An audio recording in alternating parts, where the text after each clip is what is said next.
আসসালামু আলাইকুম। ওয়ালাইকুম আসসালাম। কি অবস্থা, ভালো আছেন? হ্যাঁ ভালোই আছি তোমার দোয়াই।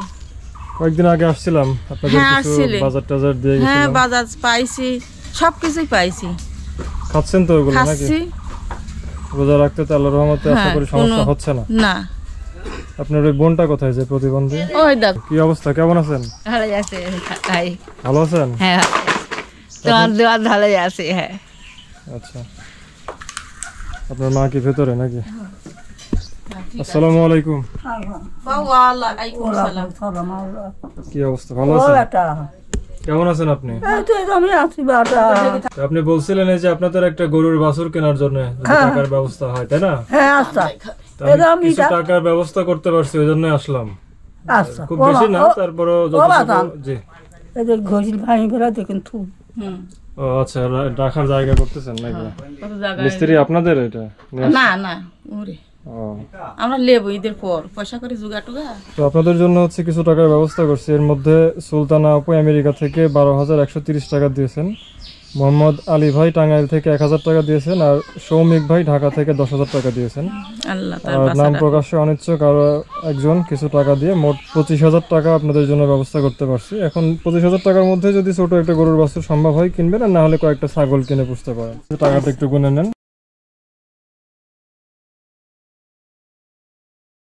23, 24, 25। টাকাটা পেলেন, আপনি তো খুশি নাকি? খুশি মানে কি, আল্লাহর কাছে যারা টাকা দিয়ে সহযোগিতা করলো ওনাদের জন্য একটু দোয়া করব, তারা যেন সুখে থাকে, ভালোবাসবে, তারা যেন আল্লাহ আরো দেয়ার তৌফিক দান করে। আল্লাহর কাছে দোয়া করি যে আল্লাহ তারে সুখে রাখে, আল্লাহ যেন কোনো অসুখ বিসুখ দেয় না, আল্লাহ আরো দেয়ার তৌফিক দান। ঠিক আছে, ভালো থাকেন। আসসালামু আলাইকুম। আমরা এখন আছি সেই সিরাজ কাকার বাড়িতে।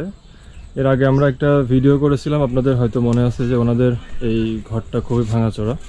পাশাপাশি ওনার যে মায়ের ঘরটাই পাশে, এই ঘরটাও খুব বেশি ভাঙা, মানে ছোট্ট একটা ঘর, ছাপড়া ঘর। এর আগে আমি দেখিয়েছিলাম।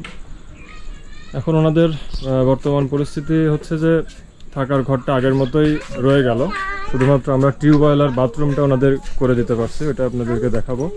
আসসালামু আলাইকুম। ভালো আছেন? হ্যাঁ ভালো আছে। আপনাদের একটা ভিডিও করছিলাম যে ঘর দরকার, পাশাপাশি টিউবওয়েল বাথরুমও দরকার। টিউবওয়েল বাথরুম হয়ে গেছে, এখন শুধু ঘরটা বাকি থাকলো। টিউবওয়েল বাথরুমটা এই পাশে করা হয়েছে, আমি দর্শকদের একটু দেখাই। একদম স্বাস্থ্যসম্মতভাবে এই যে এই পাশে হচ্ছে বাথরুমটা করা। আমরা অন্যান্য জায়গায় যেভাবে করি আর কি, এখানে যে 20টা পার্ট দিয়ে হাউস সিস্টেম করা, আর এই পাশে একদম স্বাস্থ্যসম্মতভাবে বাথরুমটা করা হয়েছে।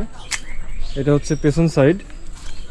তো এই পাশ থেকে দেখলে এরকম দেখা যাবে, এই যে পেছন সাইড, এটা উপরে ছাউনি দেওয়া যাতে রোদ বা বৃষ্টি গায়ে না লাগে। এই পাশে খুঁটি দিয়ে খুব সুন্দর মতো করা, নিচে পাকা করে দেওয়া হয়েছে। আমরা যে টিউবওয়েলগুলোই বসাই সেগুলা সুন্দর মতো নিচে পাকা করে দেওয়া হয়। একটু দরজাটা খোলেন তো দেখি, বাথরুমের ভেতরটা। এটা হচ্ছে দরজা সিস্টেম করা, নিচে এই যে স্বাস্থ্যসম্মত যে প্যান ওইটা বসানো। এটা হচ্ছে ভেতরের পরিবেশ, উপরে ছাউনি দেওয়া, চার সাইডে সুন্দর মতো বেড়া দিয়ে দেওয়া। আর এই পাশে হচ্ছে টিউবওয়েলের উপরে ছাউনি দেওয়া হয়েছে। আমাদের ফাতিমা আপু কানাডা থেকে, উনি টাকা পাঠিয়েছিলেন। ওনার এমনটা ইচ্ছা ছিল যে বাথরুম আর টিউবওয়েলটা পাশাপাশি হবে এবং উপরে যেন ছাউনি দেওয়া হয়, তো আমরা সেভাবেই করছি। এই পাশে আসলে আরেকটা ঘর, একটু পিছন থেকে দেখাতে পারলে আর একটু বোঝা যেত।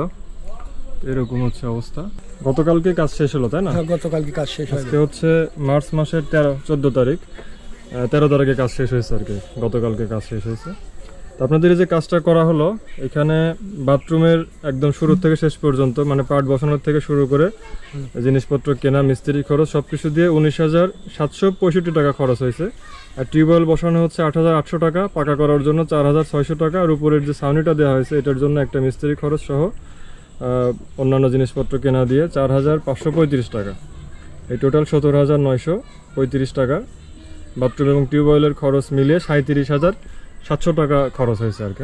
ফাতেমা আপু কানাডা থেকে, উনি টাকা দিয়েছিলেন, ওনার পাঠানো টাকা দিয়ে এই কাজটা করা হয়েছে আর কি। ওই আপুর জন্য দোয়া করেন। আমি ওনার জন্য দোয়া করি, ভালো যে অবশ্যই আমরাও দোয়া করি যে একটা খুব সুন্দর কাজ হয়ে গেল। ভবিষ্যতে আপনাদের এখন একটা ঘর যদি আমরা করে দিতে পারি, আপনাদের খুবই ভালো হয়। ভালো হয়। এই পাশে এখন যে ঘরটাতে আপনারা থাকেন এই ঘরটার আগে আমি দেখাইছি, একদম মানে হেলে গেছে, উপরের অবস্থাটা এরকম, যে কোনো সময় হয়তো সামনে যে ঝড় বৃষ্টির সময় আসতেছে, মানে এই ঘরে থাকা একটু মুশকিলই হয়ে যাবে, খুব রিস্কের মধ্যে আছে ঘরটা।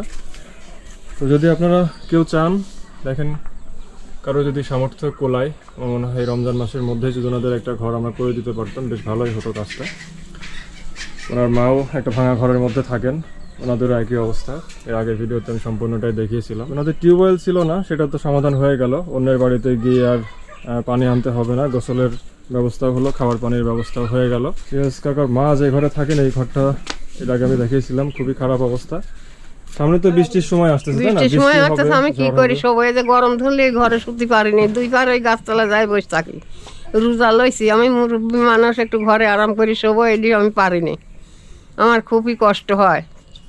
এখন ঘরের মধ্যে বোঝা যাবে কিনা, খুবই অন্ধকার। এর আগে আমি দেখাইছিলাম ঘরের যে পরিবেশটা, একদম নিচু একটা ঘর, আর এই ঘরের মধ্যে গরমের দিনে খুবই কষ্ট,